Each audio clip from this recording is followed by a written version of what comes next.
Au championnat du monde d'endurance cette année, on a eu beaucoup de scénarios possibles, mais il y en a un qui a été toujours évité, c'était le carnage. Et clairement, les 6 heures de Fuji nous l'ont créé, et c'était magnifique. Aujourd'hui, on va revenir sur l'édition 2024 des 6 heures de Fuji, avant-dernière manche de la saison 2024 du championnat du monde d'endurance. Vous êtes prêts? C'est parti.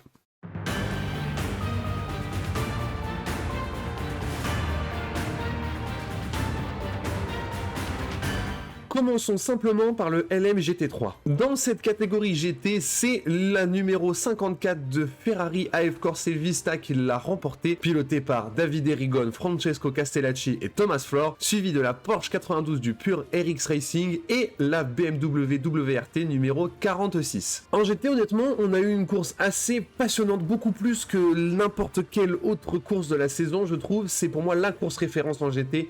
Il y a eu des déplacements dans tous les sens, des batailles dans tous les sens. On a eu une bataille à quasiment 3-4 pendant 1 heure à la fin de la course entre la Ferrari qui a gagné, la Porsche qui a fini deuxième et une McLaren qui malheureusement a fini beaucoup plus loin pour des problèmes. Mais ouais, on a eu une course beaucoup plus animée que prévu et ça, c'est chouette. Et surtout, ce qui est cool, c'est que Ferrari est revenu sur le devant de la scène. La Ferrari numéro 55 déjà avait signé la pole la veille et fini en 6ème place à 20 secondes des leaders. La Ferrari, elle qui a gagné, a fait une course parfaite. Et ce qui est fou, c'est que l'équipage de la numéro 54, là, c'est la 2e année consécutive qu'il remporte les 6 heures de Fuji. Et vous voulez un truc qui est encore plus fou, c'est que Thomas Flor et Francesco Castellacci, qui ont fait le WEC depuis 2017 tout le temps ensemble, et ben c'est leur 3e course qu'ils remportent ensemble. Donc cette année à Fuji, l'année dernière à Fuji, et la première, c'était en 2017, à Fuji. C'est un tracé qui correspond extrêmement bien à cet équipage, et ils l'ont encore prouvé. Et ce qui est cool aussi, c'est que Ferrari sort enfin la tête de l'eau. Ça fait plaisir de voir cette voiture bien classée, une fois de plus. Avec cette victoire de Ferrari, ça fait le 4e constructeur différent qui remporte une manche de WEC en catégorie GT, après bien sûr Porsche, BMW et Aston Martin. La dernière fois que ça arrivait, c'était lors de la super saison du WEC avec le plateau fou qu'il y avait en GTE Pro, souvenez-vous. Et si jamais un autre constructeur l'emporte ce week-end, un des 5 autres qui ne l'a pas remporté, ce sera la première fois que ça arrive. Donc, pour conclure, pour moi, on a eu la meilleure course de GT de la saison. On a eu une très belle course, c'est vrai. On a quand même le top 12 qui finit en 50 secondes, si ça c'est pas fou. Bref, très belle course. Et petit mot pour la fin, ça y est, c'est officiel, la Porsche numéro 92 du Pure RX Racing remporte le titre en LMGT3. Ça y est, ils sont irrattrapables et en même temps, quelle saison de fou furieux. Ils ont fini sur le podium à chaque course, sauf aux 24 heures du Mans, qui est leur point faible, et cumulent avec plus de 46 points d'avance, ce qui est suffisant pour la prochaine manche de la saison, puisqu'au maximum, on peut en remporter 39. C'est la seule voiture de tout le plateau LMGT3 qui a été régulière. Et en plus d'être régulière, ça a été sur le podium. Si ça c'est pas beau, je ne sais pas ce que c'est. Faisons donc un point sur le classement. Oui, la Porsche 92 est championne, mais derrière c'est ultra serré. La Porsche 91 suivie de la BMW 31, l'Aston Martin numéro 83 et la BMW numéro 46. La numéro 54 qui elle vient de gagner avait gagné très peu de points en ce début de saison et avec sa victoire elle remonte à la 9e place du classement. Les voitures américaines que sont Corvette et Ford ont fait une course assez discrète alors que Corvette et surtout Corvette étaient très bien placés pour gagner, mais ils ont eu des soucis sur la piste et qui fait que malheureusement ils sont mal classés. C'est très serré derrière comme c'est très serré au milieu, mais devant c'est une masterclass de la Porsche numéro 92. Il est maintenant l'heure de parler des hypercars et par où commencer? En hypercar, c'est la Porsche numéro 6, leader du championnat qui devient la première voiture à s'imposer 2 fois cette saison, suivie de la BMW numéro 15 et l'Alpine numéro 36. Non mais franchement, c'est quoi ce podium de fou furieux? Qu'est-ce qui s'est passé dans cette course? On va essayer d'y revenir en détail. Commençons déjà par les qualifications. C'est la Cadillac qui a signé la pole position. C'est pas un truc de fou, je sais pas ce que c'est. Franchement, j'étais ultra heureux samedi matin quand j'ai vu la Cadillac se qualifier en pole. J'étais refait, mais malheureusement, la Cadillac a connu mais vraiment que de la malchance. Pendant la course, elle est en lutte avec la BMW numéro 15 et pendant une manœuvre, subit une crevaison. Ça, c'est vraiment pas de chance. Après sa crevaison, du coup, elle doit venir au stand et du coup, doit essayer de rattraper tout son retard. Et elle commence une remontada qui est assez impressionnante, j'avoue. À un moment, elle se rapproche de la pile numéro 36, pilotée alors par Mick Schumacher, et sur un long virage à droite, le virage numéro 4, elle essaye de dépasser la 36, sauf que la 36 arrive juste devant un retardataire et se déporte un peu à gauche. La Cadillac est surpris, Earl Bamber qui pilote la voiture perd l'arrière, fonce dans le mur, et ça y est, c'est l'abandon pour la Cadillac numéro 2 après un accident assez surprenant. Quel dommage de finir une course qui avait l'air si bien partie pour Cadillac de cette façon. Je voulais que ce soit la 7ème voiture différente qui s'impose cette saison. Bon, ça devra attendre Bahreïn, je pense, si jamais elle veut s'imposer. Parce que là, vraiment, elle a pas eu de chance, mais du tout. On va revenir vite fait sur Lamborghini. Lamborghini qui avait qualifié sa voiture en hyperpole. Elle avait fait une course assez solide, mais sur les longs relais, c'est compliqué. La dégradation des pneus de la Lamborghini est très difficile à gérer et malheureusement a dû abandonner pour panne mécanique. Et ça, c'est vraiment dommage. Et c'est le premier abandon de la course. On va revenir sur un constructeur qui a fait une course nulle à chier, c'est Ferrari. Déjà, Ferrari, si on se souvient l'année dernière, c'était un tracé qui les convenait, mais alors pas du tout. Et cette année, bah, ça s'est encore confirmé. La 51 était aux oubliettes. Elle a d'ailleurs dû abandonner une 2e fois consécutive, encore pour un souci mécanique. La 83 qui a gagné à Austin a fait une course un peu nulle. On se souviendra notamment en début de course du strike que la 83 a fait au premier tour. Ça, c'était assez fou. Elle a emporté tout le peloton avec elle. Et la 50, c'est celle qui a fait la course la plus propre, mais à la fin de la course, elle avait pas des bons pneus, ce qui fait qu'elle s'est fait rattraper par tout le monde et finit que 9e. Donc au final, on a un abandon, une 9e place et une 12e place pour Ferrari à la fin. Ça fait un peu mal. Ça fait un peu mal. Parlons d'un autre constructeur qui a raté sa course. Et c'est dommage parce qu'ils évoluent à domicile. C'est Toyota. Toyota, on sentait qu'ils étaient dans le rythme, mais pas pour jouer la gagne, mais au moins pour jouer les podiums. Ça, c'était sûr, Toyota allait jouer les podiums. On avait 3 voitures qui étaient devant, mais si jamais une d'entre elles faisait de la merde, et ben les Toyota pouvaient en ressortir carrément. Les 3 voitures qui étaient devant, c'était la Porsche numéro 6, la BMW numéro 15 et la Cadillac numéro 2. Mais la Cadillac numéro 2 a eu ses problèmes très tôt dans la course, ce qui fait que la 8 et la 7 se sont battues en 3e et 4e place, loin devant tout le monde, mais assez loin derrière les 2 premières. Sauf que les Porsche avaient un rythme de fou, et la Porsche numéro 5 qui a eu ce souci pendant l'accrochage avec Robert Kubica en début de course, commence à faire sa remontée et veut essayer quand même d'accrocher des gros points. Et elle se rapproche de la Toyota numéro 7. Mais là, c'est le drame. Alors qu'il y a une tentative de dépassement au virage numéro 3, les 2 pilotes ne se comprennent pas et sortent de la piste. Le choc est au début pas très violent, mais les voitures, pendant qu'elles spinent, se retouchent. Et là, d'une façon beaucoup plus violente. La 5 et la 7 doivent abandonner. C'est terrible pour la 7 parce qu'elle joue le championnat. Et là, vraiment, quand la voiture a abandonné, on s'est dit, oh là là, il y a des chances que ce soit mort pour Toyota. Ce qui fait que la Toyota numéro 8 se retrouve toute seule en 3e place. Et après, pour la 4e place, on a 7 voitures qui se battent. C'est un truc de fou. Et là, si jamais vous trouvez que c'est pas encore assez parti en couille, mais là, vous êtes pas prêt en fait. La Toyota numéro 8 qui était tranquille en 3e place se prend un drive-through parce que un moment elle a décidé de jouer les héros et alors qu'elle se prenait un tour par la Porsche numéro 6, qu'est-ce qu'elle décide?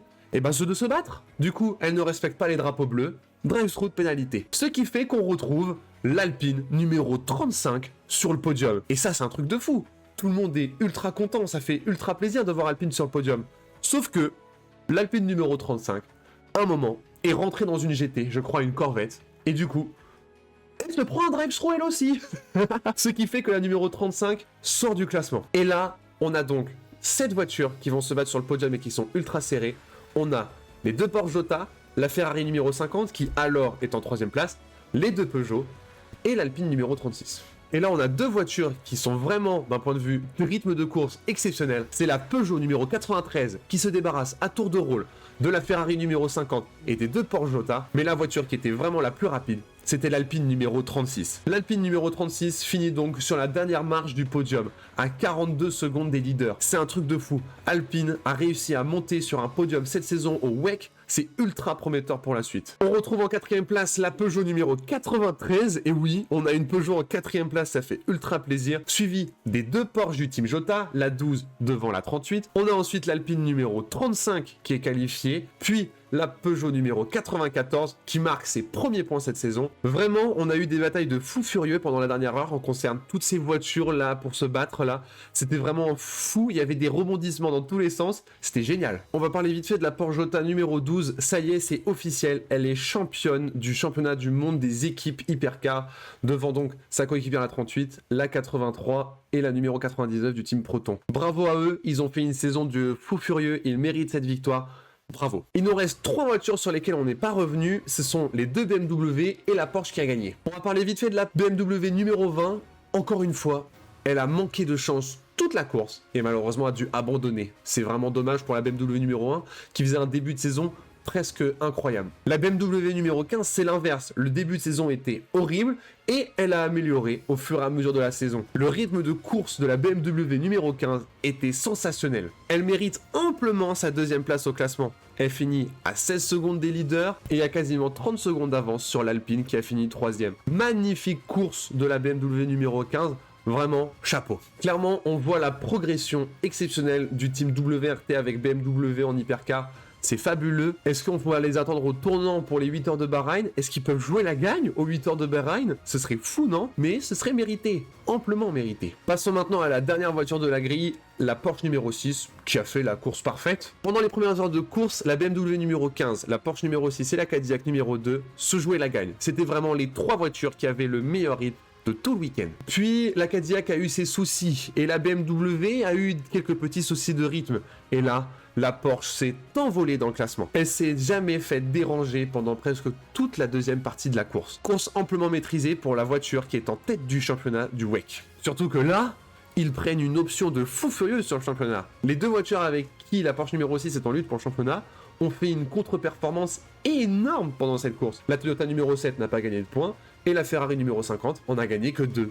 C'est vraiment parfait. Pour conclure, on a eu une course encore une fois exceptionnelle en hypercar, encore meilleure qu'Austin, l'une des meilleures de la saison je pense. Vraiment le circuit de Fuji, je suis pas un très grand fan d'un point de vue pilotage, mais il faut le reconnaître, sa grande ligne droite, son secteur ultra lent à la fin, est un endroit très propice au dépassement, très propice aux batailles, qui fait que ouais, ça donne une course de fou furieux et je suis content de m'être levé pour 4h du matin, dimanche dernier, c'était fou furieux. Et donc au classement des hypercars, l'équipage de la Porsche numéro 6 prend 35 points d'avance sur la Ferrari numéro 50. La Toyota numéro 7, elle, n'a pas marqué de points, qui fait qu'elle a 37 points de retard. Sinon derrière, ça n'a pas beaucoup bougé. On a toujours la Porsche numéro 5, la Toyota numéro 8, la Porsche numéro 12, la Ferrari 51 et la Ferrari 83. Par contre, derrière, dans les petits points, ça a vraiment bougé. On a une lutte pour la 9e place qui est folle entre l'Alpine 35, la Cadillac numéro 2 et la BMW numéro 15 qui va beaucoup bouger. Grâce aux points marqués par la Peugeot, c'est bon. Toutes les voitures, sans compter l'Isotta Fraschini qui ne roule plus, a marqué des points cette saison. Bref, on a un classement vraiment très serré et ça va se jouer pour toutes les petites places là derrière.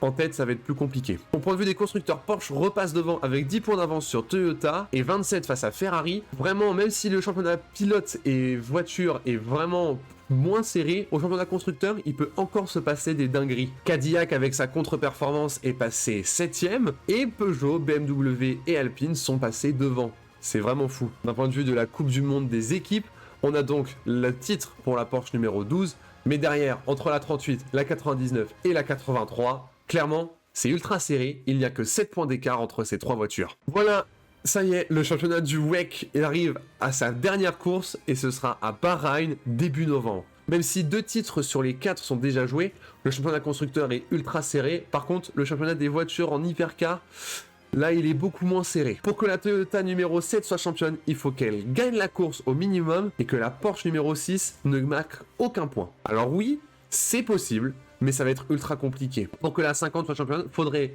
qu'elle gagne la course et que la Porsche numéro 6 finisse pas mieux que 10ème. Alors oui, la Porsche numéro 6 est quasiment sûre de gagner le titre au WEC, mais on ne sait jamais. La course automobile et surtout celle d'endurance réserve plein de surprises. Je vous donne rendez-vous début novembre pour la fin du championnat du WEC d'endurance. Ça va être une dinguerie, vraiment, ça va être une grosse dinguerie. D'ici là, portez-vous bien. La bise.